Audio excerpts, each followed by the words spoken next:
Morning, everybody. Today, I'm just so overwhelmed with emotions that are really heavy. And if you see my eyes, it's not because I've been crying, it's allergies. But how I feel today, this intensity has been brought up by a case that I watched last night that I had heard of when I was younger back in 2013. And it's about Gabriel Fernandez, the young child, who was murdered by his mom and her boyfriend, which is very common. That happens here in the Western world. And as I was watching that, something called me to watch that inside of me. Otherwise, to watch something like that isn't at nighttime. It's not the best idea. And it's been sitting with me since, because I'm somebody who experienced child abuse. Not as young as Gabriel at the age of 8, but 15, 16 onwards. And I know what it feels like to go through the similar things that he's gone through. And he's not here today with us.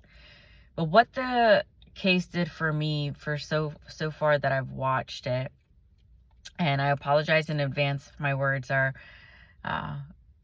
not coming out as they should, because I'm just so overpowered by this once again, because I'm reminded of my own life and how I am, why I am.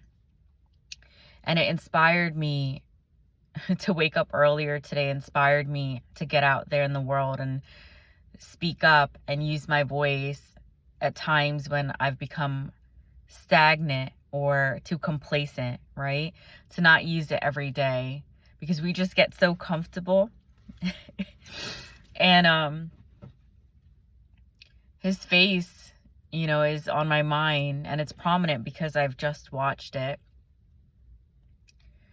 And I don't usually watch things like this. And it's something that can be so triggering. Yet when I was sitting there watching it, it's my allergies, just wanting to make sense of, there's a car. I was just wanting to make sense. Oh, I'm thrown off. I really just needed a quiet place to do this, but all right, here we go. I was more so making sense of what happened to me and seeing what happened to him, and how the justice system does fail you. And it failed me, and I had no faith, in the police system and cops, and no faith about life, lost faith and hope when it comes to God, and the notion of God. And I didn't believe in a God. So I don't want to make this long-winded, but really the sum up of this that I want to bring awareness to and up front is, they say life is beautiful. Yes.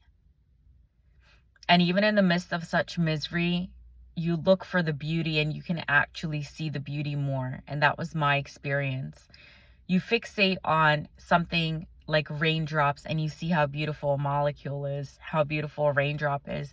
When you've experienced so much abuse, and I'm not going to go into the details, but when you've experienced so much physical abuse, verbal abuse, emotional abuse, being the scapegoat of your family, which Gabriel was, and all these labels, and we take away these labels, what is really going on here with the energies? What is really going on here as his soul's mission? He came here in this world, and he left his mark, and maybe God used him, in a bad way, horrible way, horrific way, especially in our human eyes, an unexplainable way.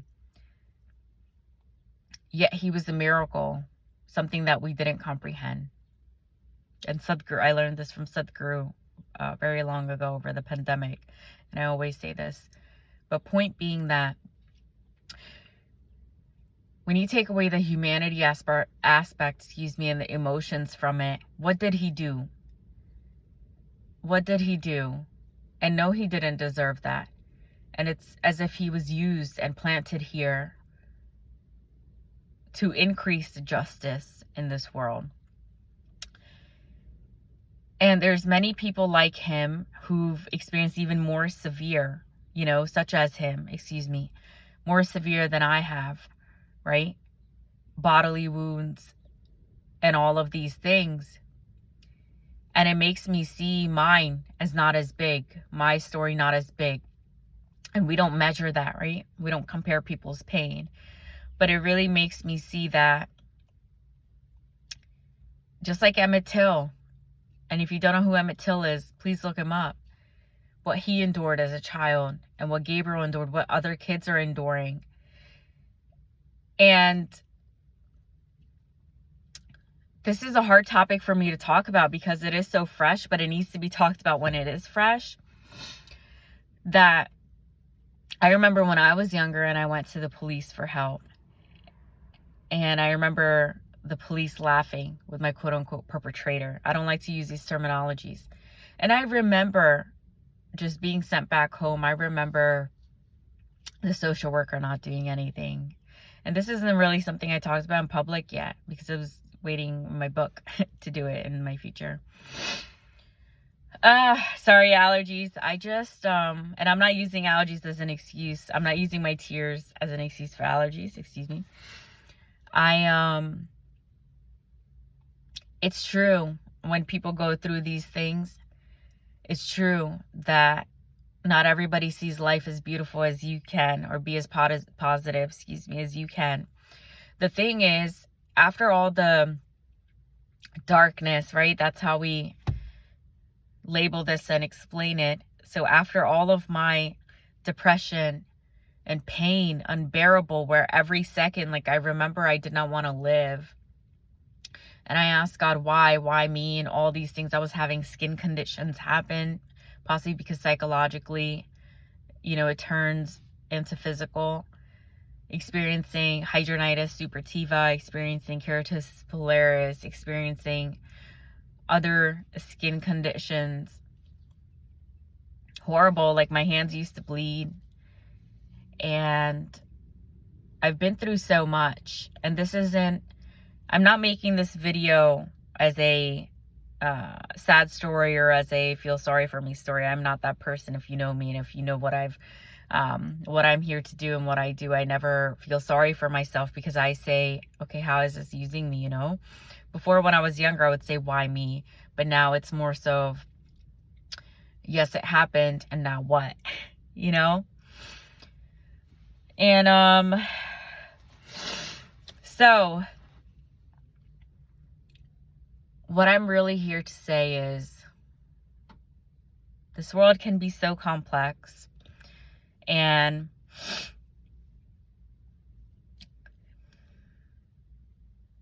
when they say you don't know what someone's been through, you really don't. And not everybody is able to vocalize it. They know what they've been through in here. They know everything, the things that they remember. You see what you see online. You know them for how you know them. But the pain that somebody carries, even if I were to pour it into a book, now I'm getting emotional. Even if I've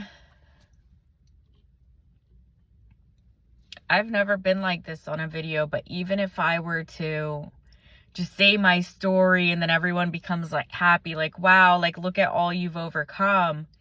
At the end of the day, I still live with that, right?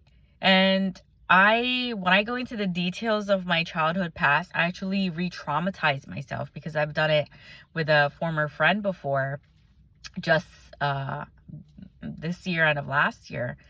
And I realized I can't go there. So when you've endured such inhumane behavior from your caregivers, it does something to your soul. And then it's usually always the children that are sensitive, that are too kind, and I'm a free spirit, right? Free spirits fly.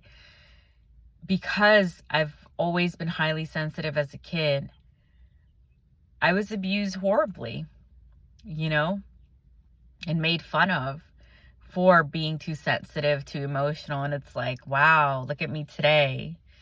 You can go fuck yourselves. And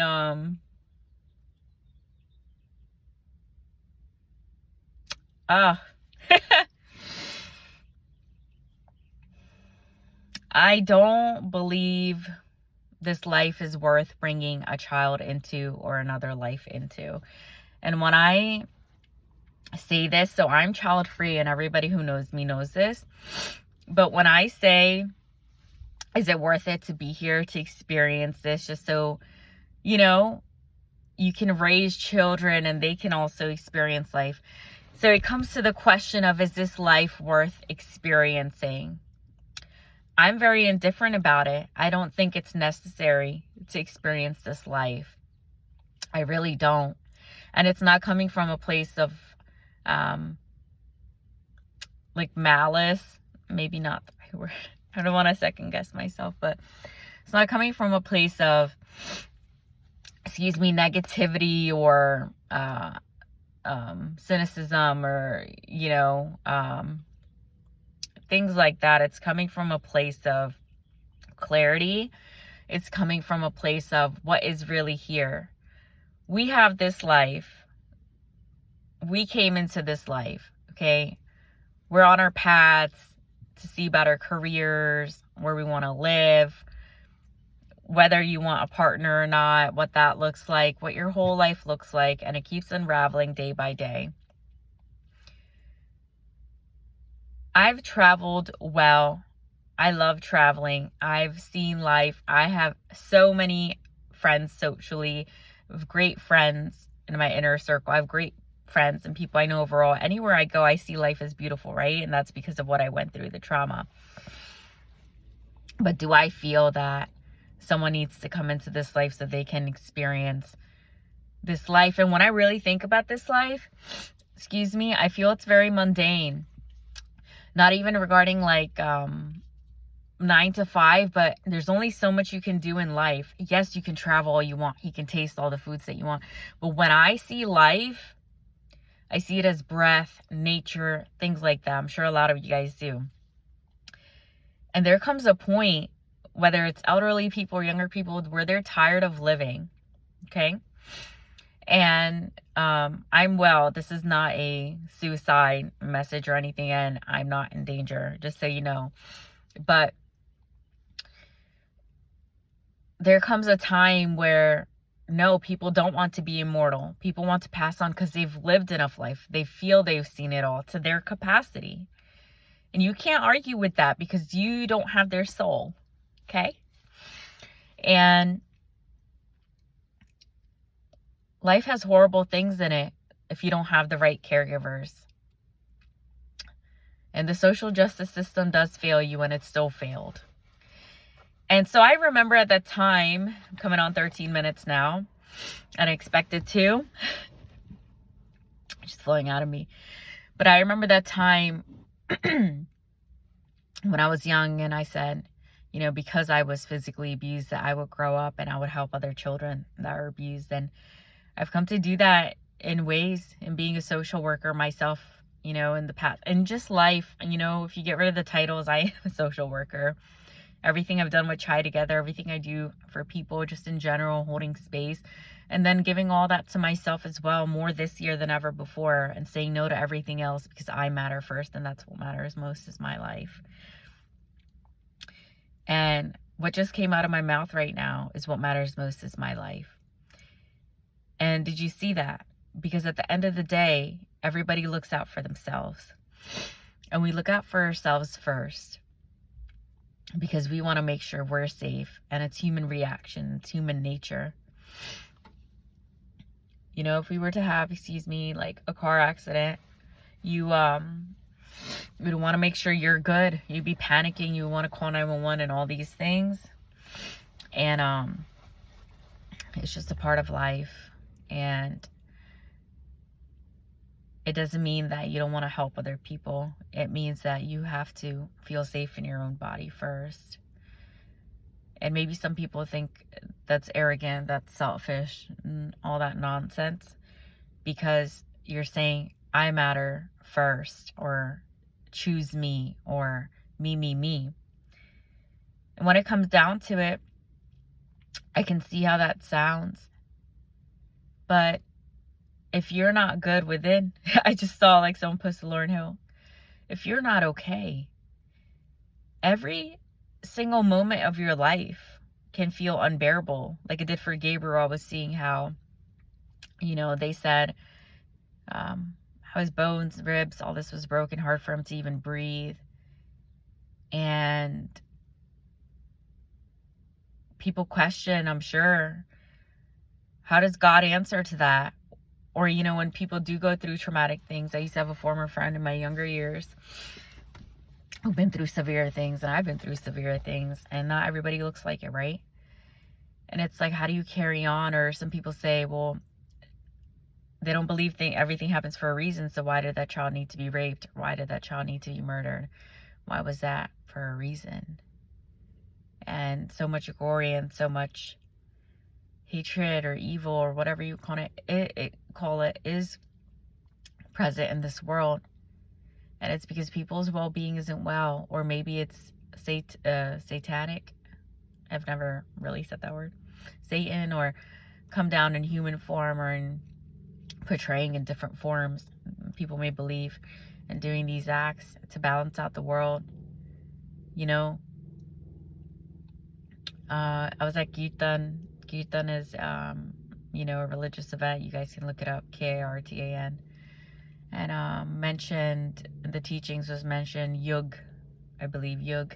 There's like different phases, and every like 10 years, something occurs, or just like COVID happened, wiped out some of the population. These events, natural events, or pre-made events. This is just me sharing and talking on, because I haven't in so long, and there's so much inside of me now after seeing this case that it's really being brought up to me that is it worth it to bring a life in this world? And it's not a question for me, it's more so a question for the rest of the world, because I know I'm not. And no one can change my mind about that. I see this life as something bigger than myself. I see this life as something